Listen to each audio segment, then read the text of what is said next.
Hey ladies and gentlemen, Wolfcryer here once again with another video regarding the 2.5 update on the PTR right now. This video is going to deal entirely with Primal Ancients. So in this video, I'm going to list the cons and the pros for having Primal Ancients introduced into Diablo 3.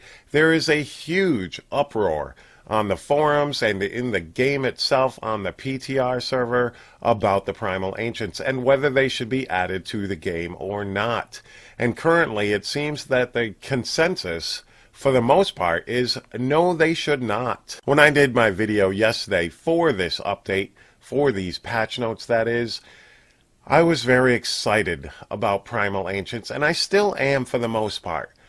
But please don't hit that thumbs down vote just because that is something I might get enjoyment out of it, because I 100% understand the fear and the disgust brought about by the people on the forums and the players of this game regarding Primal Ancient weapons. This video is going to list, like I said, the pros and cons, and we're going to have to start with the pros because those are heavily outweighed by the cons. Alright, so the number one pro, and the reason why I got excited for Primal Ancients being introduced, is that oh my god feeling of when you find a Primal Ancient. I mean, it's going to bring back the days of D2. Now, I'm not talking about D2 when everybody's got an Enigma, everybody's got Stones of Jordan, everybody's got all the gear that they want.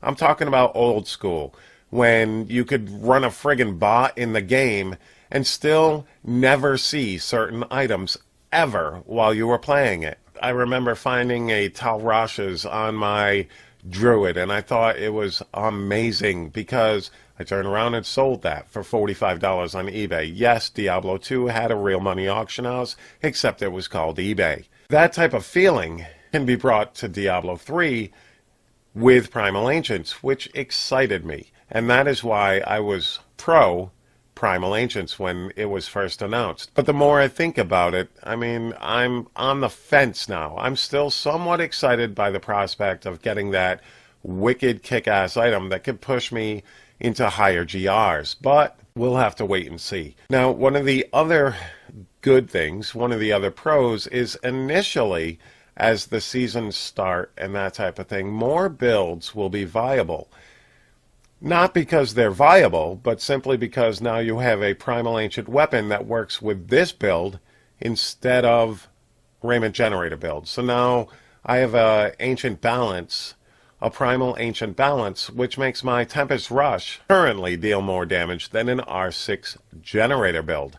So that's pretty cool. In the beginnings of seasons, more builds can be used to push yourself onto the leaderboards. But as the game goes on, more and more people running the meta builds will be able to get their Primal Ancient weapons, and those will once again move into the total meta build setup on the leaderboards. Another pro, and the last pro actually, is higher GRs will be able to be completed both in group play and solo play, because now you've got a massive damage boost and stat boost from Primal Ancient weapons. But that, like I said, ends the pros, ladies and gentlemen.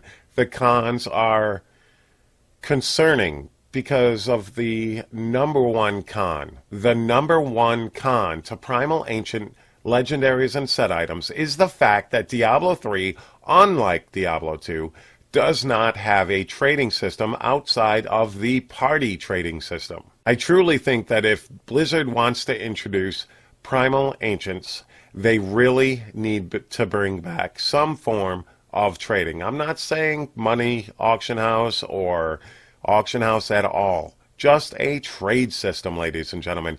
Even if that's just a clan-based trading system, it would still be better than the current party system, because the day I'm on my solo monk and I get that wicked, awesome wizard Primal Ancient weapon, it's going to be salvaged. And that is crazy with something with that low of a drop chance, that it just gets turned into a forgotten soul. That is dumb. In order to bring in Primal Ancients, Blizzard really needs to bring back a robust trading system, allowing you to give that weapon to somebody else who can then trade a different weapon back to you. And now you guys all have Primal Ancient weapons, or at least you're heading towards that direction. But with no trading system whatsoever in the game, Primal Ancients just screams bad idea. It screams a lot of forgotten souls when those items should be very, very valuable. And some of them are going to be turned to dust. Okay, another con is you are adding another grindy aspect to an already grindy game. Whether you're grinding Paragon or ancient weapons or ancient gear, now you're going to add another grind in order to find mats and bounty mats in order to re-roll your weapons to primals. And then I would definitely suggest re-rolling weapons first. Crafting and re-rolling should be used exclusively for weapons and offhands until you have primals, because don't waste your mats on a helm if you don't have a primal weapon. So if this goes live, guys, make sure you're using all your mats for your weapons. Now, another con, here we go. Skill and hard Paragon leveling can be easily outdone by one random lucky OP drop on somebody who normally would not be capable of pushing into the top 100 BRs. Now all of a sudden you've got somebody with a Primal Ancient weapon who can out DPS somebody who works 6 to 8 hours a day leveling up their Paragon. Or somebody who's very skillful. I mean, yeah, Diablo, it takes skill. It does. You have to know what you're doing for the most part. Even if you're running your own builds, you have to learn how it works and that type of thing. And now all of a sudden somebody can get a weapon with 1,000 more DPS or 500 or 600 more DPS than the person at the top of the leaderboard, and they can't seem to find a Primal Ancient weapon because it's all RNG based. That's going to lead to problems. This is a leaderboard game.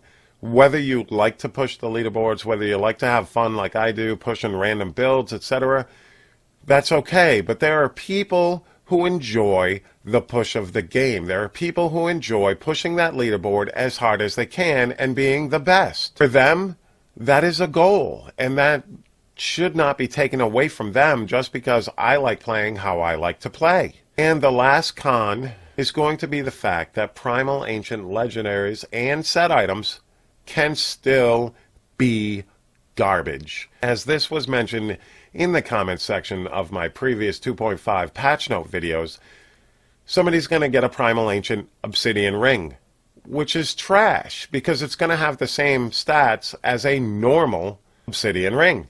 And the other thing is, if you're going to get a Primal Ancient Compass Rose, and now all of a sudden it doesn't have attack speed, crit chance, crit damage, area damage at all, and it doesn't have a socket. And now that's a forgotten soul, when it should be, if it's going to be a 1% drop chance, that should be useful to somebody. So instead, you end up running your non-ancient Compass Rose because the Primal and the Ancient both sucked. And that's not cool. So maybe in that aspect, only certain stats should appear on Primal Ancients? I don't know. I don't know how this is going to go. Right now, people are split about the whole Primal Ancient thing, and I can see both sides. I can heavily see why people are against them, even if I myself am kind of looking forward to it. I can understand why each and every one of you is a little pissed off, because it's going to add aspects to the game that I don't think this game needs. I have to give one more con, ladies and gentlemen.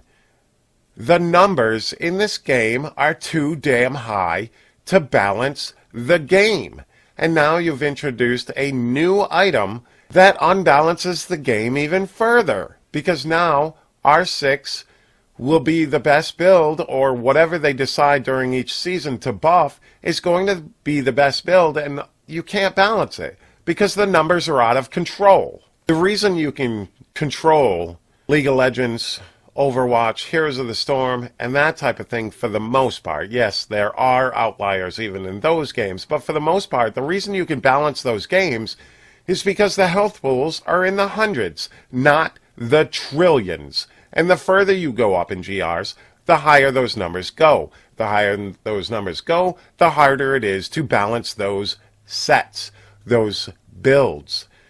It's crazy. And you're going to add another system that increases those numbers. I thought in the last patch they were working towards decreasing the numbers and decreasing the GRs that you could do.